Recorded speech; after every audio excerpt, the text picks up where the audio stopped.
This tutorial will help a new user to understand the basics of navigating their data in the toolkit.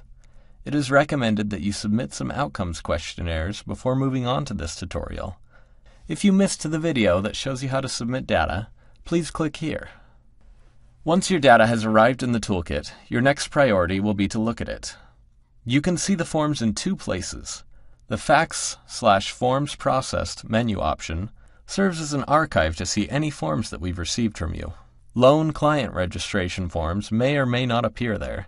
Since they don't have a clinician ID number on them, it's difficult for the toolkit to know who they belong to until outcome questionnaires have also been submitted. The primary place that you'll want to view your data from is the main toolkit page. Here, you'll be able to view all of your cases. Cases are automatically created by the toolkit. Any individual sessions that you submit that are within 120 days of each other for a single client ID will be grouped into a single case. If sessions for the same client ID are spaced more than 120 days apart, they are considered to be separate treatment episodes, and the toolkit will create multiple cases as a result.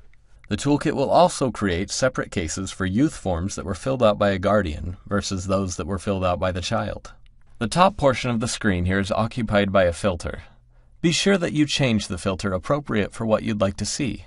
The report defaults to summary only, so if you want to look at individual cases, change that to data and summary, and click refresh. Keep in mind that the date range filter is a bit unorthodox due to the nature of the results it's querying. Instead of just finding you individual sessions between those dates, it looks for any cases where the most recent session is within the time frame specified, which defaults to the last 60 days. So if you're using the default date range, cases that are no longer active will naturally filter out of your results over time.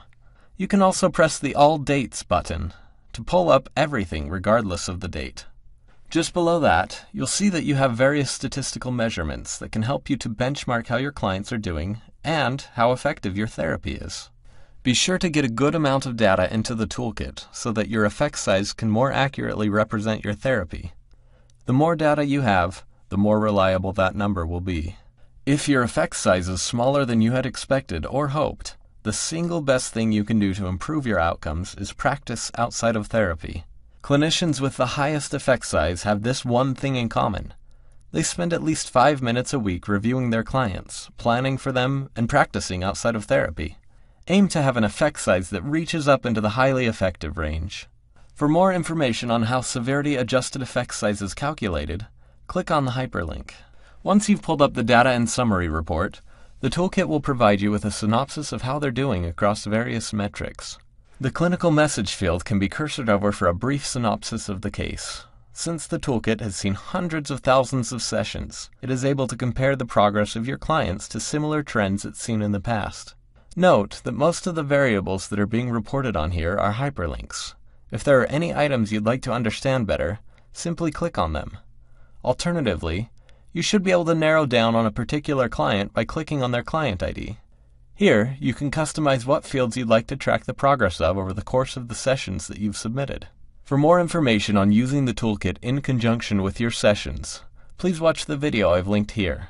It's a sample case where Dr. Jeb Brown demonstrates using the ACORN tools in conjunction with therapy.